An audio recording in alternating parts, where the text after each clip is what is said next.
Hello guys, here is my fifth part of basic inequalities. Now let's start with question number 8. So question number 8 is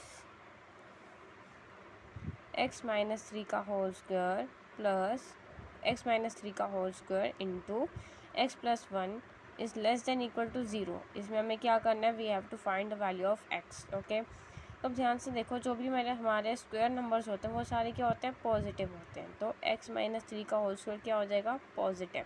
squares are always positive. और जो x plus 1 हमारा कुछ भी हो सकता है, plus positive और negative कुछ भी हो सकता है. लेकिन अब ध्यान से देखो, इन दोनों का प्रोडक्ट जो है वो क्या आना चाहिए, लेस देन इक्वल टू 0. मतलब वो या तो फिर 0 की इक्वल हो सकता है या फिर वो हमारा लेस देन 0 हो सकता है. लेस देन 0 का मतलब वो हमारा नेगेटिव में जा सकता है. जो भी नंबर लेस देन 0 होता है वो सारे नंबर्स लेस देन 0 के होते हैं नेगेटिव. तो मतलब इन दोनों का प्रोडक्ट क्या आ जाए, नेगेटिव आए या फिर 0 आए. ठीक है, तो अगर इन दोनों का प्रोडक्ट नेगेटिव आएगा तो नेगेटिव कब आ सकता है, जब दो नंबर्स आपस में मल्टीप्लाई हो रहे हैं तो एक हमारा पॉजिटिव हो और एक नेगेटिव हो. तो ये तो हमारा ऑलरेडी पॉजिटिव है क्योंकि ये स्क्वायर है, तो स्क्वायर तो हमेशा पॉजिटिव आएगा. तो अब इसको नेगेटिव बनाने के लिए, इन दोनों के प्रोडक्ट को नेगेटिव बनाने के लिए हमें इसको क्या लेना पड़ेगा, नेगेटिव. ठीक है, समझ आया. तो x प्लस 1 क्या हो गया हमारा, लेस देन इक्वल टू 0 हो गया. ठीक है, अब तो यहाँ से हमारी x की वैल्यू निकल जाएगी, x is less than equal to -1. तो x को अगर हमें इंटरवल्स की फॉर्म में लिखना हो तो हम कैसे लिखेंगे, x belongs to infinity to -1. In minus infinity क्यों गया, क्योंकि x less than -1.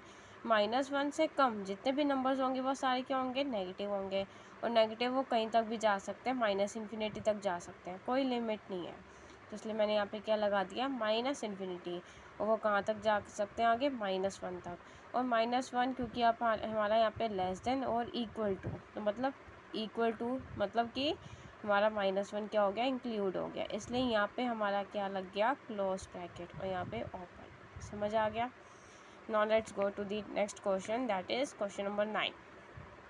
x plus 1 का whole square into x minus 2 का whole square into x minus 5 का whole square is greater than equal to greater than equal to 0. ठीक है, सो अब ध्यान से देखो, ग्रेटर देन इक्वल टू 0 मतलब इन दोनों नंबर्स को, इन तीनों नंबर्स को जब हम मल्टीप्लाई करेंगे तो उनका प्रोडक्ट क्या आना चाहिए, या तो फिर 0 आ सकता है या फिर ग्रेटर देन 0 मतलब कि पॉजिटिव में जा सकता है.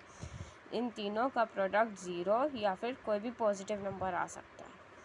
तो अब ध्यान से देखो, पहला प्रोडक्ट जो है हमारा x प्लस 1 का होल स्क्वायर, क्योंकि ये स्क्वायर है तो square term is always positive, तो ये तो हमारा हमेशा क्या रहेगा, पॉजिटिव रहेगा. अब इन दोनों में देखो, ये क्यूब और ये पावर 5. अब हमें अगर वो हमें क्या चाहिए, 0 या ग्रेटर देन 0 पॉजिटिव में चाहिए, या तो फिर ये दोनों पॉजिटिव हो, दोनों पॉजिटिव नंबर्स का प्रोडक्ट क्या होता है, पॉजिटिव. या फिर अगर दोनों